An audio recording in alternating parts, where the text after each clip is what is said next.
미국과 베트남이 한참 전쟁 중일 때 어느 한 미국 군인이 베트남 전쟁에 참전하였다가 마치고 고향으로 돌아오게 되었습니다.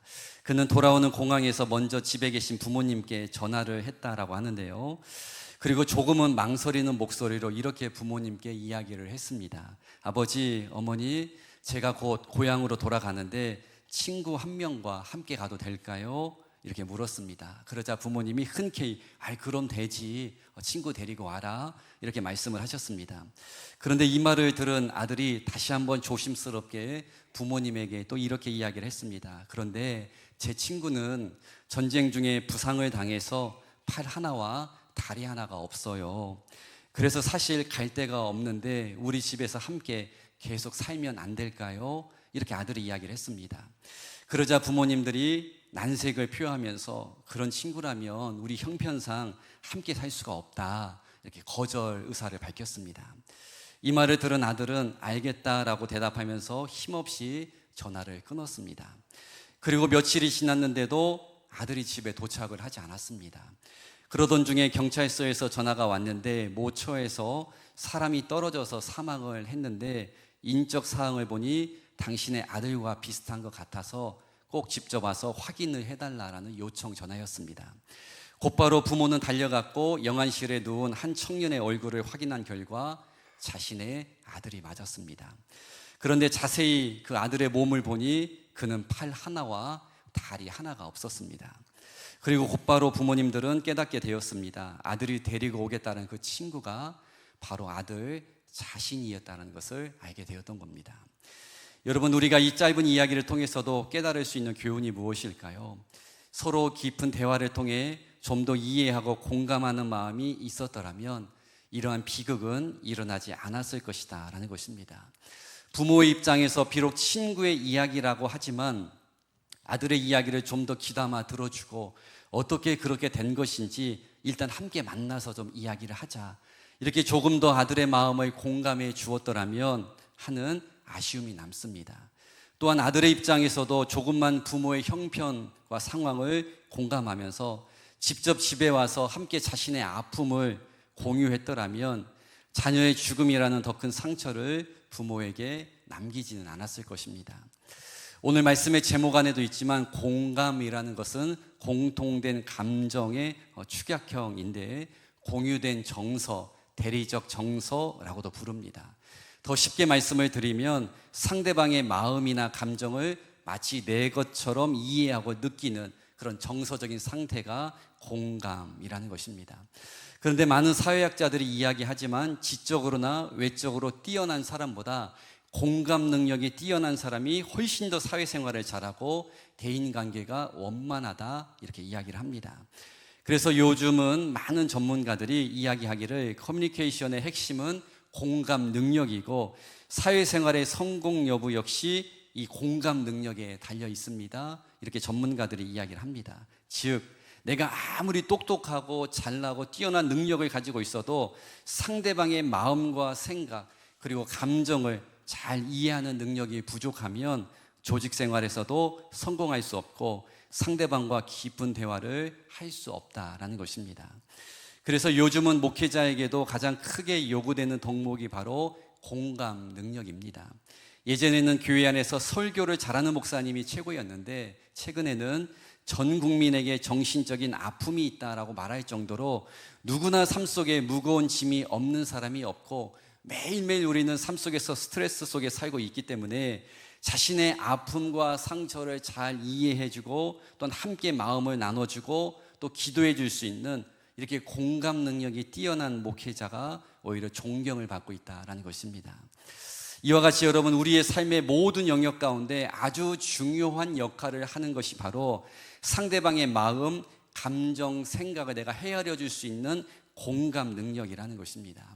그래서 우리 자녀들에게도 많은 학원을 보내서 또한 많은 체험을 시켜주면서 지적인 능력을 키워주는 것도 필요하겠지만 사회생활에서 오히려 더 중요하다고 할 수 있는 이 다른 사람의 입장을 생각할 수 있는 공감 능력을 우리가 알려주고 가르쳐주는 것도 더 중요하다라고 할 수가 있습니다. 또한 이렇게 공감 능력이 중요한 이유는 오늘 본문에도 자세하게 나와 있지만 예수님께서 친히 우리 모두에게 이 공감의 능력을 보여주셨고 또 우리에게 공감의 마음을 가지고 살아야 한다 이렇게 명령하셨기 때문입니다. 저는 지금까지 20여 년 목회를 해오면서 그리고 평생 교회 안에서 모태신앙인으로 살아오면서 정말 진리와 같이 제가 깨닫고 경험하는 일들이 있습니다. 그것은 바로 교회 안에서 상처받고 나 시험에 들었습니다 이렇게 말씀하신 분들 가운데 세계 복음화 때문에 제가 복음화가 이루어지지 않아서 상처를 받았습니다 라든지 제가 정말 하나님 때문에 하나님의 능력 때문에 제가 시험에 들었습니다 이렇게 이야기하는 분들은 아직까지 한 분도 만나보지를 못했습니다. 그렇다면 여러분, 교회 안에서 무엇 때문에 상처를 받고 우리가 시험에 빠지게 될까요? 안타깝지만 바로 저와 여러분들과 같은 교회 안에 있는 다른 사람들 때문에 우리가 상처를 받고 또 시험에 들 때가 있다라는 것입니다. 그런데 한번 우리가 곰곰이 생각해 보면 지금까지 신앙생활을 해오면서 마음속에 상처가 되고 힘들었고 시험에 빠졌을 때 그래서 그 원인이 무엇인가 생각해 보면 아마 대상만 다를 뿐 대부분 사람 때문이라는 것을 알게 될 것입니다.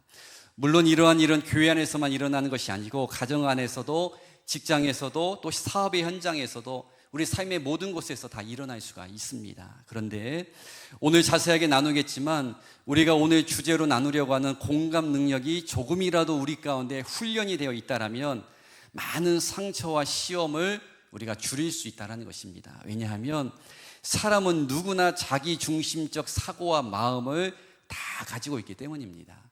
아마 제가 조금 전에 사람들 때문에 상처받고 시험 든다라고 말씀을 드렸을 때에 목사님 말씀이 맞습니다. 아마 이렇게 생각을 하셨지만 그 상처와 아픔을 주는 주인공이 바로 나라고는 생각하지 않으셨을 것입니다. 즉 나는 늘 피해자라고만 생각을 하지 내가 상처를 주는 사람은 아니다. 이렇게 대부분 우리는 다 생각한다는 것입니다. 그런데 여러분 우리가 하나님의 말씀 앞에 우리의 모습을 정직하게 한번 돌아보면 내가 인지하면서 또는 인지하지 못하면서 많은 이들에게 나만의 생각과 기준을 가지고 상처를 주고 어려움을 줄 때도 있다라는 것입니다. 저도 설교를 하는 목사이지만 한 기사에 보니까 여러 목사님들이 교회 안에서 겪었던 어려움에 대해서 이렇게 기사가 실린 것을 본 적이 있습니다. 한 목사님의 고백인데요. 제가 설교 중에 이러한 표현을 사용한 적이 있습니다. 저는 오랫동안 고향을 떠나 외국 생활을 하다 보니 조국이 참 많이 그리웠습니다. 설교 중에 이러한 말을 했더니 성도들이 찾아와서 저에게 이렇게 이야기했습니다. 목사님, 조국 장관 좋아하세요? 그렇게 안 봤는데 정말 실망입니다. 그런 정치적인 색깔을 어떻게 설교 중에 드러낼 수가 있습니까? 이렇게 이야기를 했다는 겁니다. 이렇게 일방적으로 대한민국을 가리키는 조국이라는 단어 하나를 사용했다고 해서 정치 편향적인 목회자로 몰아갔다는 것입니다. 또 다른 목사님은 3.1절 예배 때에 이렇게 이야기를 했습니다.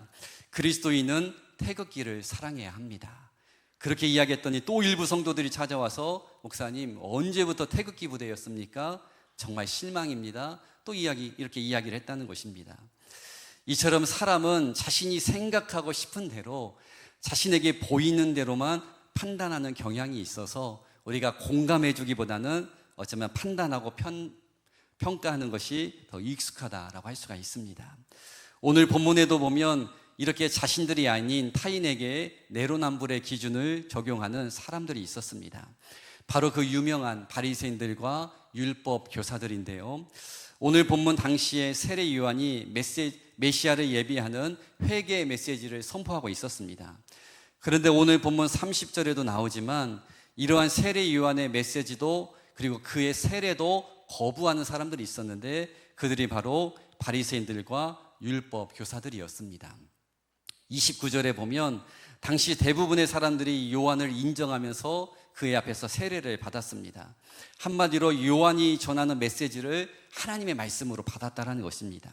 그런데 유독 이러한 요한의 말씀을 거부하고 요한 자체를 하나님의 종으로 인정하지 않았던 그룹이 있었는데 바리새인들과 율법 교사들이었다라는 것입니다.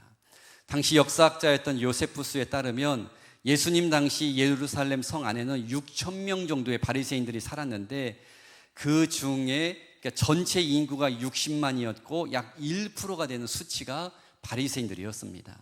그런데 중요한 사실은 이 1%의 사람들이 99%의 다른 사람들을 늘 율법을 기준으로 판단하고 비방했다라는 것입니다.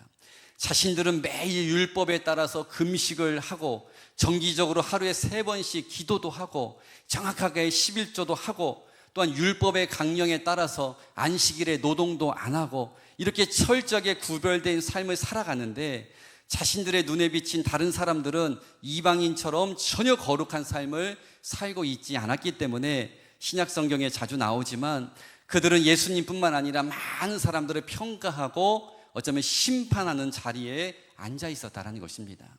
더구나 이미 예수님께서 이 땅에 오셔서 많은 말씀을 통해서 이미 율법은 완성되었고 율법의 주인은 예수님이시며 율법이 구원의 조건이 아니라 죄를 깨닫게 해준다라는 기능만 있다라는 것을 말씀하셨지만 그들은 자신의 이런 편협된 심각을 내려놓지 않고 모든 사람들을 율법의 기준으로 다 비판했다라는 것입니다. 그리고 세례 요한을 향한 평가가 오늘 본문 안에 담겨져 있는데 33절을 먼저 보면 세례 요한은 메뚜기와 석청을 주식으로 삼고 당시 많은 사람들이 즐기던 떡과 포도주를 먹거나 마시지 않았다라고 되어 있습니다. 그러자 이 모습을 본 바리새인들과 율법 교사들이 이 요한을 어떻게 평가했습니까? 요한이 귀신에 들렸다 이렇게 이야기를 했습니다. 어쩌면 요한보다 자신들이 더 뛰어남을 드러내기 위해서 자신들과 다른 방식으로 살아가고 있는 요한을 귀신 들린 사람으로 그냥 몰아가 버렸다는 것입니다. 그러자 이어지는 34절 말씀에는 보면 요한과 달리 예수님은 떡과 포도주를 먹고 다 마시셨습니다. 그러자 이번에는 바리새인들과 율법 교사들이 어떻게 평가했습니까? 인자는 와서 먹고 마심에 너희 말이 보라 먹기를 탐하고 포도주를 즐기는 사람이요 세리와 죄인의 친구로다 이렇게 이야기를 했다는 것입니다. 조금 전까지만 해도 떡과 포도주를 먹지 않는 요한을 향해서는 귀신을 들린 사람이라고 평가했는데 반대로 예수님은 떡과 포도주를 마시니까 예수님을 향해서는 먹는 것을 탐하고 포도주를 즐기는 아주 형편없는 사람이라고 말했을 뿐만 아니라 당시 죄인의 대명사로 여겨졌던 세리와 똑같은 사람이다 역시 이렇게 판단했다라는 것입니다. 이렇게 해도 비방하고 저렇게 해도 또한 비판하는 아주 악한 마음을 가진 바리새인들과 율법 교사들의 모습이 오늘 본문에 적나라하게 기록이 되어 있습니다. 우리가 잘 알고 있는 마태복음 7장 1절부터 3절 말씀에 보면 예수님께서는 다른 사람들을 쉽게 비판하는 것에 대해서 이렇게 말씀을 하셨습니다. 비판을 받지 아니하려거든 비판하지 말라. 너희가 비판하는 그 비판으로 너희가 비판을 받을 것이요 너희가 헤아리는 그 헤아림으로 너희가 헤아림을 받을 것이니라. 어찌하여 형제의 눈 속에 있는 티는 보고 네 눈 속에 있는 들보는 깨닫지 못하느냐 이렇게 말씀하셨습니다. 여러분 우리는 지금까지 오늘 본문에 나오는 이 바리새인들 그리고 율법 교사들의 모습을 통해서 어떠한 교훈을 깨달을 수가 있을까요? 그것은 우리 자기 중심적 사고를 벗어나지 않으면 우리는 늘 공감 능력을 갖지 못하고 비판하고 비방하고 판단하는 자리에 서게 된다는 것입니다. 상대방의 입장을 먼저 생각해주는 공감 능력을 가져야 한다는 것입니다. 오늘 본문에도 자세하게 기록되어 있지만 바리새인들과 율법 교사들은 다른 사람들의 연약함을 항상 들춰내고 평가하기에는 바빴지만 그 누구도 요한과 예수님 그리고 그들이 가장 싫어하는 세리와 창기와 같은 연약한 사람들의 마음을 그들의 입장에서 헤아리질 않았다는 것입니다. 왜 세리라는 직업을 가질 수밖에 없었는지 어떻게 하다가 창기가 되어서 사람들의 손가락질의 대상이 될 수밖에 없었는지 묻거나 관심 갖지 않고 외적으로 보이는 그들의 모습을 가지고 그냥 낙인만 찍어버렸다는 것입니다. 그런데 여러분 잘 들으세요. 저와 여러분들도 이와 똑같이 행동할 수 있다는 것입니다. 우리가 잠시 후에 나눌 예수님의 공감 능력을 우리가 갖지 않으면 우리도 바리새인들 그리고 율법 교사들과 같이 똑같이 너무나 쉽게 다른 사람을 판단하고 평가하고 비판하는 교만함의 자리라고 할 수 있는 심판자의 자리에 하나님의 그 자리에 앉을 수가 있다는 것입니다. 제가 신학교에 처음 입학했을 때 가졌던 편견과 같은 생각이 있었습니다. 그것은 신학교에 입학하는 모든 사람들은 아마 눈에 보이지 않지만 다 날개를 단 천사와 같이 다 깨끗하고 거룩하고 선한 사람들만 신학교에 입학하는 줄 알았습니다. 그런데 여러분, 이러한 생각이 일주일도 가지 않아서 깨지게 되었습니다. 왜냐하면 저는 지방 출신이라 기숙사에 들어가게 되었는데, 제가 입사한 지 일주일도 되지 않아서 제가 찬양 인도를 하기 위해서 기타를 하나, 통기타를 샀는데 낙원상가까지 가서 어렵게 구입해 왔는데 일주일 만에 그 기타를 기숙사 안에서 도난을 당했습니다. 하물며 저의 속옷까지도 훔쳐가는 일을 또 경험하기도 했습니다. 그 외에도 정말 신학교 안에서 시험 들고 상처받는 일들이 얼마나 많이 있었는지 모릅니다. 여러분, 다는 아니겠지만 그래도 신학교에 신학과에 입학했다라는 것은 다 목사님이나 선교사님이 되겠다라는 남다른 소명의식과 사명감을 가지고 온 것이 아니겠습니까? 그런데도 선배라는 이유로 후배들 괴롭히고 학번이 높다는 이유로 말이 안 되는 일을 강요하는 일을 정말 많이 보고 경험하게 되었습니다. 제가 드리고 싶은 말씀은 신학교에 들어왔다고 해서 모두 다 천사가 아닌 것처럼 교회 안에 이렇게 있다라고 해서 저와 여러분이 다 완벽하고 깨끗한 성자들이 아니다라는 것입니다. 그래서 교회는 종합병원과 같다라는 말이 있습니다. 성도들은 병명만 서로 다를 뿐 우리 모두에게는 한 가지 이상의 다 연약함들이 저와 여러분에게 다 있다라는 것입니다. 그래서 우리가 교회 안에서도 다른 사람을 바라볼 때에 바리새인들과 같이, 율법 교사들과 같이 저 사람은 틀렸어, 왜 저 사람은 저렇게 행동을 해, 잘못된 거야, 나쁜 사람이야, 이렇게 나만의 판단의 기준과 생각의 틀로 낙인 찍으면, 즉 비판하면 그 일은 죄가 된다라는 것입니다. 왜냐하면 앞서 마태복음 말씀을 읽었지만 예수님께서 분명하게 비판하지 말라 이렇게 말씀하셨기 때문입니다. 그래서 우리들은 내 시각으로 판단하기보다는 그 사람의 입장에서, 그 사람의 상황에서 그 사람의 마음을 헤아릴 수 있는 공감 능력을 가져야 하나님의 자리라고 할 수 있는 심판자의 위치에 서는 교만함의 죄에 빠지지 않게 된다라는 것입니다. 여러분, 저도 죄에 넘어질 수가 있고 장로님들도 판단력이 흐려질 수가 있고 기도를 아무리 많이 하는 권사님들도 욕심부리고 이기적인 모습을 보일 수가 있습니다. 제가 지금 서로 죄를 지어도 다 용납하고 무조건 넘어가자는 것이 아닙니다.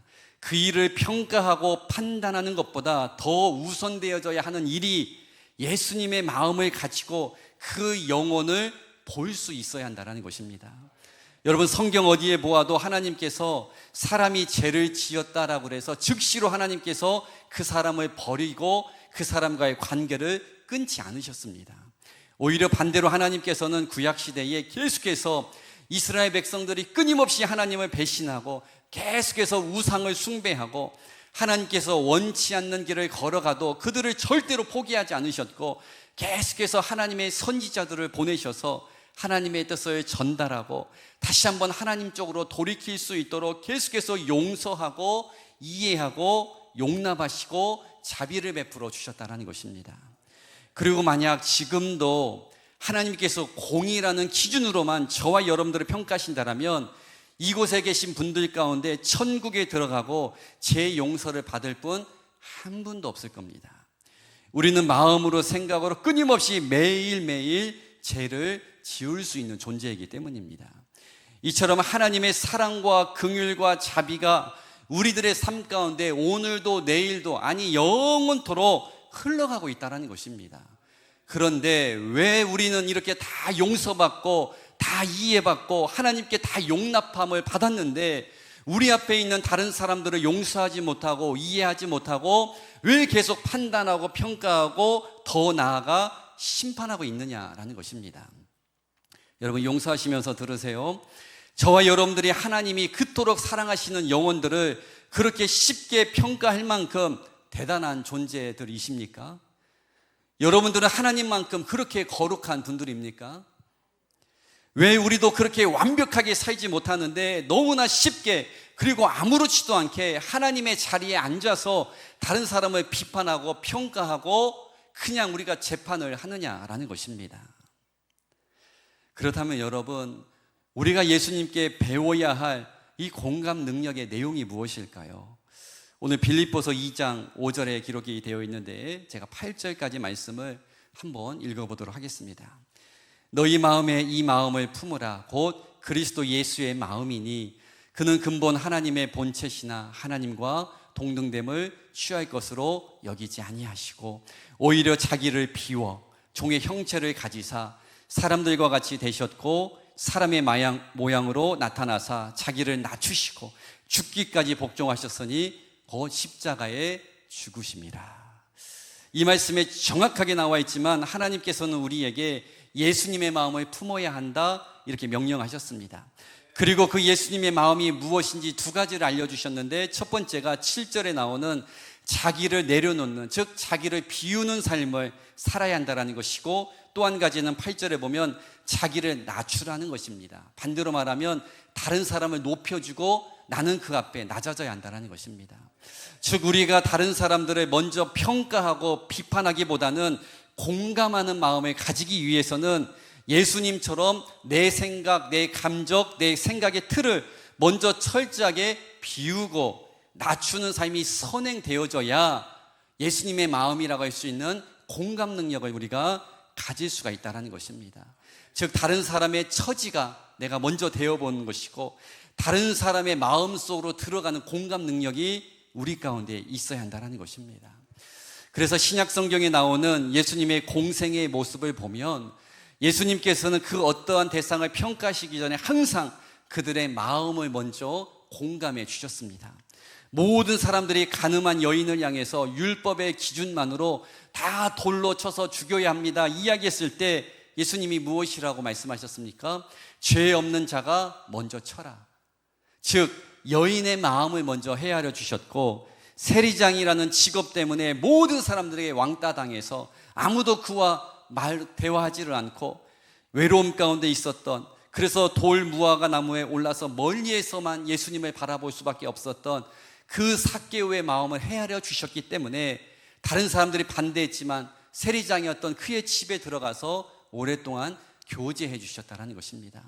그리고 예수님을 3번이나 부인하고 배신하고 다시 자신의 본업으로 돌아가 버린 낙심하고 있던 베드로에게도 역시 예수님은 먼저 찾아가셔서 다시 한번 사명을 부여하시며, 괜찮아 베드로야, 너는 사람 낚는 어부가 되거라, 다시 사명을 또 맡기셨다라는 것입니다. 이처럼 여러분, 예수님은 단 한 번도 하나님께서 사랑하시는 영혼을 하나님만의 기준과 틀로 평가하시고 비판하지 않으셨습니다. 언제나 하나님은 용납하셨고 기회를 주셨고 끝까지 우리에게, 또한 멸시당하는 사람들의 편에 서서 우리의 마음과 아픔을 공감하시며 누구보다도 우리의 위로자가 되신 분이 하나님이시고 예수님이시고 성령님이라는 것입니다. 저는 이 시대의 우리들 가운데 가장 먼저 회복되어져야 할 숙제가 있다면 그것은 바로 공감 능력이라고 생각을 합니다. 왜냐하면 공감 능력은 하나님의 사랑의 표현이요 예수님의 마음이기 때문입니다. 아마 이번 한 주도 여러분 살아가시면서 여러분의 마음을 힘들게 하는 사람이 있을 수 있습니다.